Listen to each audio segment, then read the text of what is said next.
When we left Isadora, she was penning a note to the sewing machine man or something. What happened there? We stopped in mid-story. Yes. Well, as a child, I didn't like her because we had to... she used to sit or lie on a kind of divan and was covered like a cocoon, a silk cocoon in draperies.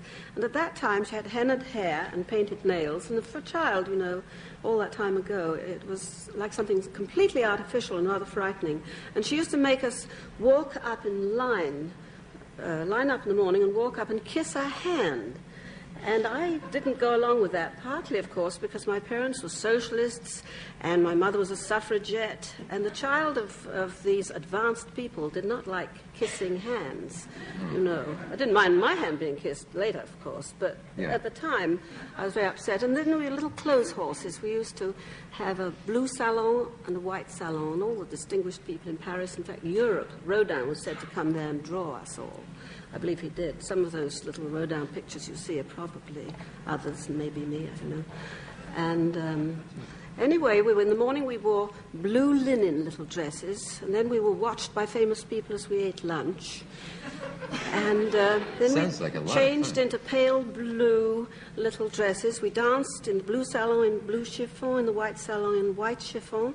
Then we were taken into the Louvre like prize Pekingese. And I know we all had great coats for that. We were taken in Rolls Royces and saw Versailles. And it was all very educational, except, for example, I was given a sort of a khaki horse-down-coloured coat. It was a dreadful colour. And all the other children, we each had different colours, but I happened to get this horrible coloured coat. And it makes a child very unhappy, you know. So what with my sort of khaki coat and the hand-kissing, I was very, very... what an odd childhood. Yes. While you were doing that, I was taking piano lessons in Nebraska. It just doesn't sound the same somehow. No, it didn't have much effect, obviously. No. Which, Nebraska or the piano lessons? No, I was also... Oh, the piano lessons. I was also the only girl at a boys' school, to change the subject from Isadora. This is at another school. Another you were school. The only girl in a boys' school? Did you pass yourself off as a boy, or how did that... No, I just wouldn't go to what is called public school, free school. In England, it's called council school. But still, that's just... Incidentally, when you said what a strange childhood, I jumped to that. That's all. I would think you would. But were you miserable at a boys' school? Oh, no. No. Good gracious, no. That the opposite was fine. of miserable. Yes, I was rather cruel, like boys are. I mean, it's the basic cruelty in little boys, I think, that partly is back of war. But, you know, they're cruel. Are you saying that women have no vicious streaks? Oh, yes, of course they have. Yeah. But it's a different type. Bitchiness, as apart from, as I was mentioning before. Bitchiness as usual is the motto. Yes, but little boys, you know, I mean, we love... How do I do it? I'm sorry, Miss Lanchester. It's perfectly all right, Mr. Cabot. Something in your tone. But did you finally get taken out of this boys' school, or did you leave it voluntarily? No, the school stopped when I was 13, and I wasn't fit to go to any other school. And so I didn't have any more schooling. Do you feel warped at all by having been in a boys' school when you should have been in a co-ed school? No, not at all. No, I mean, I sort of get by, being a sort of London city child, I get by with the kind of thing that children in cities get very smart. Do you know? I'm not educated, but I'm smart. Yeah. I'm completely unerudite, if that's a word. You know, sounds like one. Sounds like a word, doesn't it? Yeah. So you're not educated in the formal sense. Not you at all. Quit going to school. Yeah. And your parents were vegetarians and socialists. Were they also pacifists? Yes. What would they do today with the studies that have proved that vegetables have feelings, I wonder? And do you know about this? Yes, think I'm making that up. Uh-huh. They did a study in which they wired them with whatever would correspond to electrodes and found that a man came in and was cruel to some plants and tore them up, and when the same man entered the room, the other plants betrayed something like fear. I don't think it was completely to do with cruelty. I just think that my mother, who was the dominant one, just didn't like meat. My father wanted to eat meat. In fact, he felt quite ill without it. And occasionally she'd let him buy a pig's head. you know. Well, that's very cheap, and also if it's cooked, you know, it's called tête de veau vinaigrette, so it's not so bad as you might think. But the result was that we all used to sort of stand around and watch him eat this face, you see. And my mother used to walk by and say, "I hope you're enjoying your corpse." Did wonders for digestion. Speaking of that era, did you know Zelda Fitzgerald, too? No, I wasn't in America. See, I was in England at that time. Yeah. I came to America in 1932. Mm-hmm. That's when we were showing our legs on board ship. Who was? Well, I only mentioned that because it took me back to, you know, you cover as much territory as you can in these quick interviews. That's and it gave me a picture of sitting on the rail, arriving in New York with my skirt way, way up, you know, and photographers beneath you, you know, saying higher, higher, higher all the time. And after all, with miniskirts out there already, so you don't, it was much more indecent then to be told to lift it up higher. Yes. Wasn't it?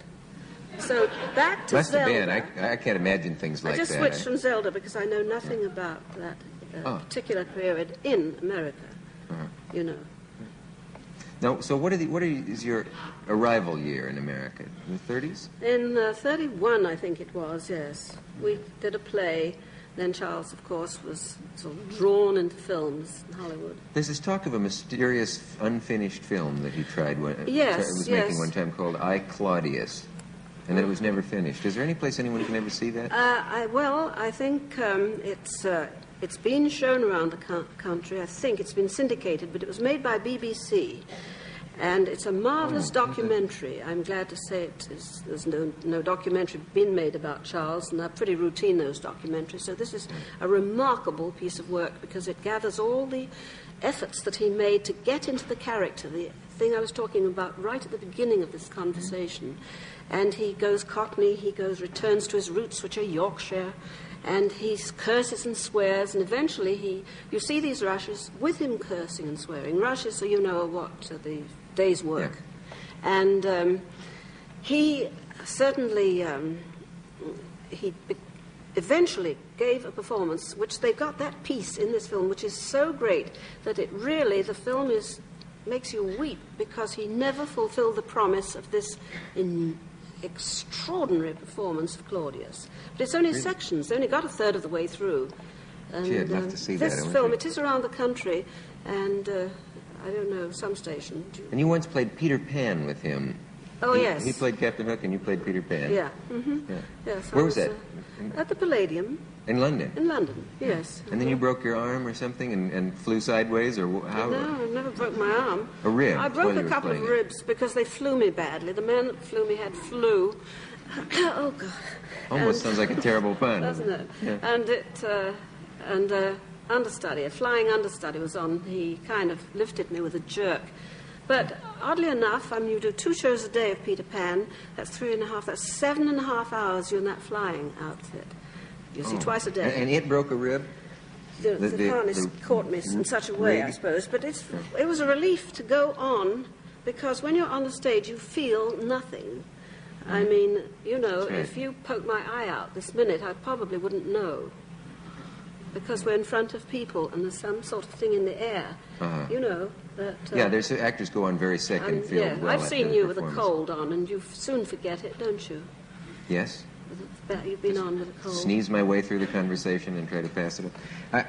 I have always thought that Peter Pan would be an impossible role. I don't see how any adult could go down to the footlights and say, "Clap your hands if you believe in fairies." But I suppose that it can be done with the puppet. I like to, my 2 acting parts are Ariel, the old Vic, and Peter Pan, because I haven't really done a great deal of acting on the stage itself, you know. You can announce me as much as you like as a stage actress, but you can forget But I'd be it. wrong. Yeah. Okay. Have you ever met Alain Delon? No, I haven't. Would you like to? Very much, of course. What should I say? Wouldn't it be refreshing if someone said, "Not especially"? After this brief message of interest, we will return.